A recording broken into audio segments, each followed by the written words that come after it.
Hola, buenas noches en Perú. Lamento no estar en directo con ustedes, pero bueno, hay algunas complicaciones con los horarios, así a la distancia. Pero al menos tengo la oportunidad de compartir con ustedes un poco, así sea en diferido. Em, Al recibir la invitación para este homenaje, honestamente no sabía si y ya estaría preparada para hablar de Jürgen después de su partida tan reciente, porque me es prácticamente imposible separar al maestro del amigo, a su obra, de sus experiencias de vida y su manera de ser. Y hablar de esto último tan personal todavía me tiene sensible. Pero algo en mi corazón me decía que debía hacerlo, ¿no? Quizás como un pequeño regalo de cumpleaños, porque hoy ya sería 3 de septiembre, su cumpleaños, ¿no? Cuando ustedes estén viéndome, escuchando este video. Entonces he elaborado mi presentación en base a tres elementos o perspectivas generales que atraviesan su obra, todos muy interrelacionados para a través de ellos ilustrar sus aportes, sobre todo en los estudios de migrantes, de juventudes y de economías que trabajamos juntos. Me interesa detenerme en cómo pensaba, en lugar de en qué pensaba, porque creo que aprendiendo su manera de ver el mundo y su forma de hacer antropología, podemos desarrollar ideas propias y novedosas, como él lo hizo, ¿no? En lugar de solo repetir lo que él decía, lo que él sabía, ¿no? Porque creo que sus obras están ahí, se van a seguir editando, se van a seguir leyendo, y si bien van a ser la base para muchos trabajos en el futuro, lo más justo y lo más hermoso para él y para nosotros mismos sería crear conocimiento, ¿no?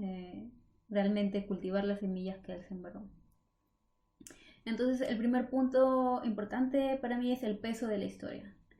Jürgen tenía una mirada de larga duración que le permitía detenerse, centrarse en los grandes procesos de la historia, ¿no? Identificar relaciones entre diferentes elementos culturales, cambios y continuidades en distintas épocas y distintas geografías. Se podría hablar no solo de la historia europea, sino su conexión con el Asia y con el África en las rutas de intercambio de larga distancia, por nombrar un ejemplo, ¿no?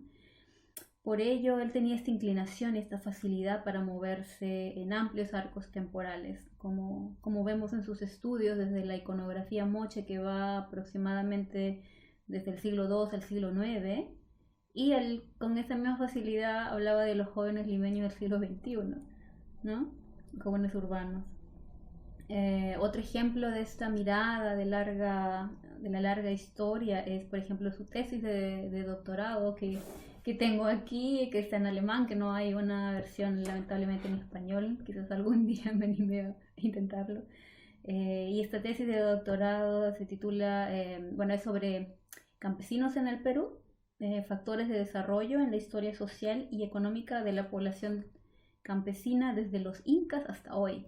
O sea, imagínense ese arco temporal tan grande, y él lo publicó en el año 73, cuando Jürgen tenía 30 años y ya era doctor. Y bueno, otro ejemplo era su texto que se editó también hace unos años en el IEP, Repartos y Rebeliones, sobre Tupac Amaru, o los mismos Caballos de Troya, ¿no? Un texto pionero, ¿no? Sobre las migraciones en el Perú, y en general sus balances sobre cultura andina y migraciones, que muestran que él le daba mucha importancia a las constantes en la historia andina, pero también a las transformaciones, ¿no? En la organización social. Por ejemplo, en sus estudios de migraciones del campo a la ciudad, y él identifica junto con Norma Adams las redes y mecanismos de inserción de estas poblaciones como formas de adaptación basadas en sus culturas de origen, que son culturas eminentemente productivas, ¿no? Que implican éticas, planificación, organización y flexibilidad para su subsistencia. Entonces, estas veía también las transformaciones urbanas, que eran, digamos, las más visibles, pero él también concebía la movilidad y el intercambio como continuidades históricas que eran la médula del funcionamiento económico y que fomentaron también el desarrollo cultural en los Andes. Y eso es algo que ya no se hace mucho desde la antropología en el Perú. Por ello, Golte criticaba la pérdida de historicidad. Incluso hizo un curso en el IEP al respecto, ¿no? Esa crítica a la pérdida de la historicidad se centraba tanto en los enfoques actuales de las ciencias sociales como en las formas de conceptualizarse de los propios sujetos, ¿no? Él incidía en la predominancia de la invención de la historia o invención de la tradición, siguiendo a Eric Hobsbawm, en detrimento de la experiencia y los conocimientos históricos, ¿no? Esto para fundamentar ideas y formas de ejercicio del poder de grupos sociales específicos. Esa historicidad relativamente reciente en el Perú, como forma de conceptualizar, era extrapolable también al fenómeno, como un fenómeno global. Y eso a él le parecía contrastante con la sociedad alemana donde él se había criado, donde las historias regionales, incluso hasta hoy, son relevantes en las identidades colectivas y el manejo de los espacios locales. En cambio, él seguía la pista a la historia, ¿no? Nuestros trabajos también son de cierta forma el seguimiento de las consecuencias de sus investigaciones pioneras sobre migraciones en los años 80, ¿no? Los polifacéticos, nos detuvimos en la generación de los hijos de migrantes que él investigó en los 80 y en sus formas de socialización en las ciudades como consecuencia de nuevos procesos mediáticos también globales, pero con la persistente exclusión y desigualdad heredadas, ¿no? Nuestro trabajo sobre las alacitas, ¿no? Ahí vimos también cómo se han desenvuelto las economías migrantes de un grupo específico en las ciudades, los aymara altiplánicos, pero con un ideario particular que logra expandirse porque en el fondo emerge de formas básicas de pensamiento y cosmovisión que son afines a las sociedades andinas en general. Ahí nos remontamos otra vez a la historia prehispánica para hallar el origen y la lógica subyacente de estas miniaturas como algo que para crecer o para volverse realidad necesita de los opuestos complementarios en su forma simbólica de lo femenino y lo masculino y de la intervención divina y la intervención humana. Estos elementos básicos para la reproducción de los seres y de las cosas en el universo ritual andino aparecía en el discurso de la gente, pero simplemente como la conjunción de fe y trabajo, ¿no? Para explicar el logro de sus deseos materiales expresados en estas alacitas. Y aquí el trabajo como intervención humana es clave porque resulta en una ética de trabajo entre la población andina. Y esta ha sido una presencia recurrente en los trabajos de Jürgen, ¿no? Como parte de la racionalidad y la organización andina que él investigó. El segundo punto es su mirada comparativa, ¿no? Esto es algo intrínsecamente antropológico, pero que sentíamos que no se explotaba lo suficiente quizás en los últimos años. Jürgen siempre se detenía implícitamente en las diferencias y las similitudes entre espacios, hechos, culturas y dinámicas históricas, ¿no?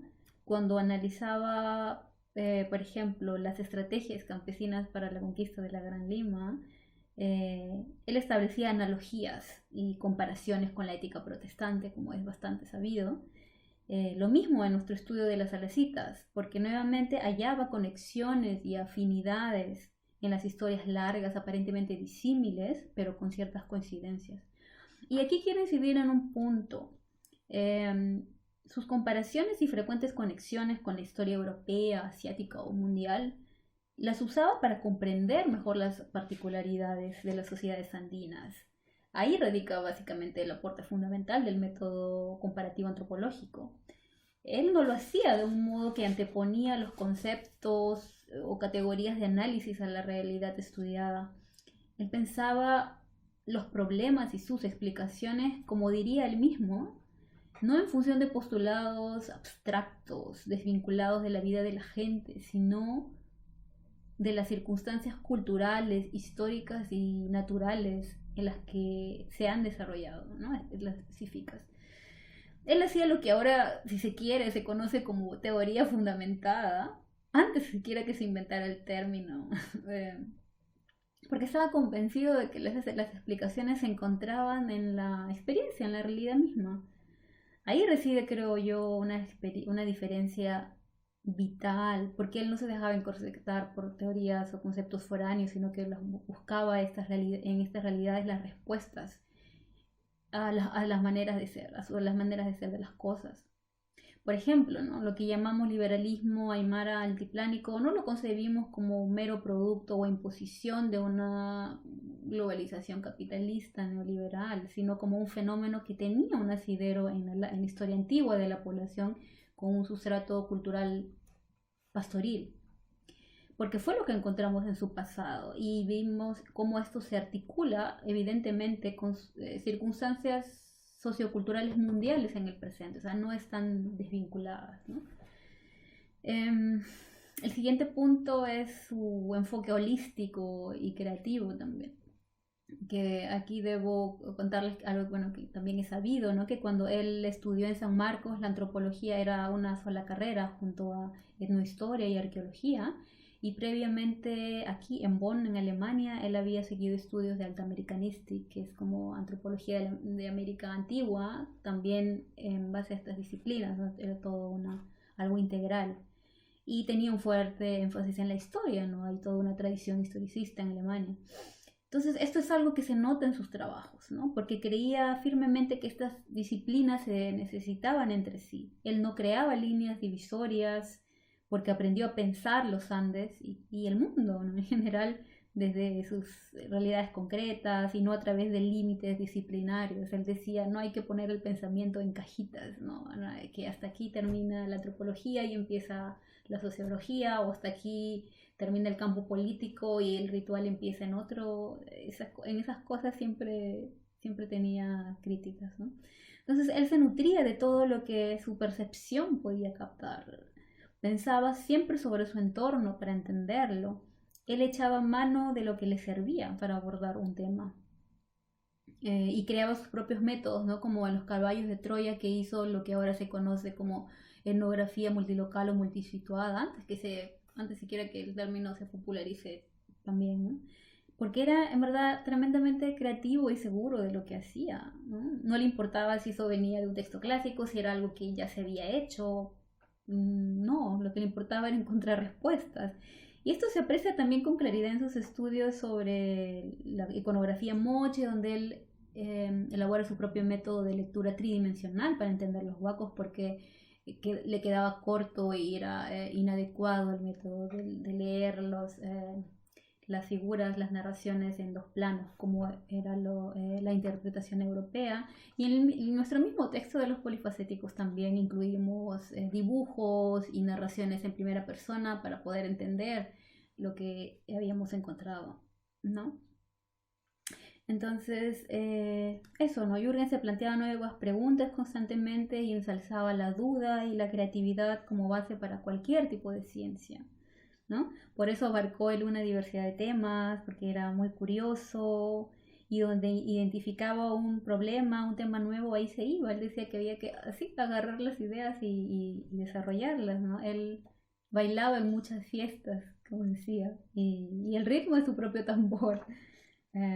Fue mi asesor de tesis de licenciatura y yo hice un tema que no podía estar más lejos de lo que él había realizado antes, como género, violencia, adolescentes, mujeres en escuelas públicas, algo que nunca había hecho, pero no pude haber tenido mejor asesor, creo yo, porque esto iba más allá de tener conocimientos específicos sobre un tema.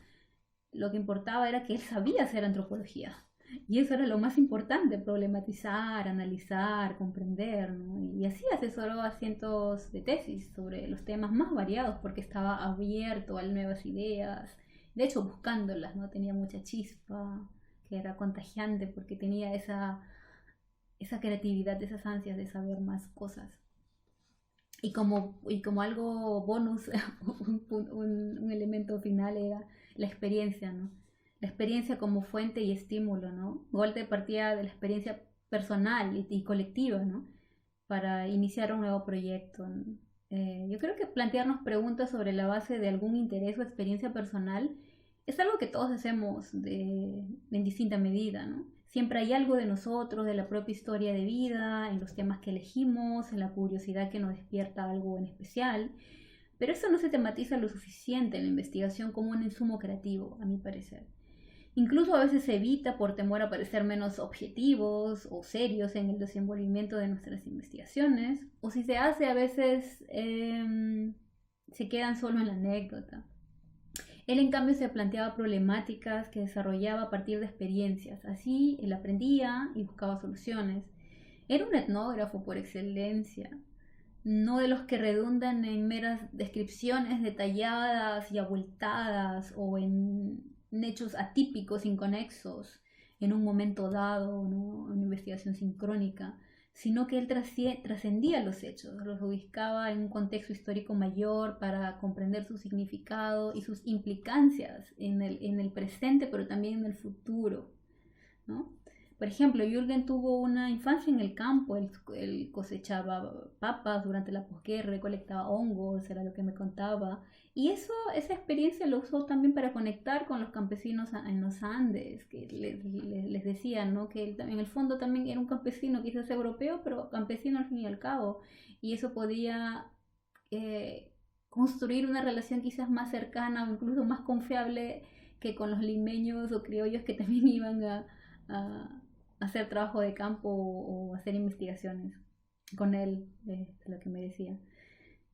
Su admiración por las sociedades altoandinas también le viene de su socialización en Alemania y su experiencia temprana, donde se maravillan del dominio de la naturaleza en condiciones tan difíciles como las sociedades de altura, ¿no? Y, y a pesar de esas dificultades se crean formas avanzadas de organización social. Por ello, él tenía esta fascinación por entender cómo nuestros antepasados andinos lograron un adecuado manejo de los recursos mediante tecnologías del trabajo agropecuario y sistemas políticos, aún en relativo aislamiento en sociedades prehispánicas, precisamente por la intrincada geografía, ¿no? Era más complejo, ¿no? Bueno, todo eso y más lo hizo, creo yo, una persona excepcional que amaba la vida por todo lo que podía aprender y crear con ella, ¿no? Él era un amante del conocimiento, un hijo del siglo de las luces, como decía también Carlos Iván de Gregorio, su gran amigo. Y lo mejor creo que podemos hacer es seguir desarrollando más ese conocimiento, ¿no? Esa era su esperanza y su forma de iluminar el mundo. Eso creo que es lo que puedo decir y no, gracias por su atención y sí, de alguna manera sigan su ejemplo por el camino propio de ustedes, pero tomando en cuenta estos aportes tan grandes de Jürgen. Me despido, él aquí está conmigo navegando el Titicaca cuando hicimos trabajo de campo en Puno para las Salacitas. Bueno, muchas gracias por su atención. Chao.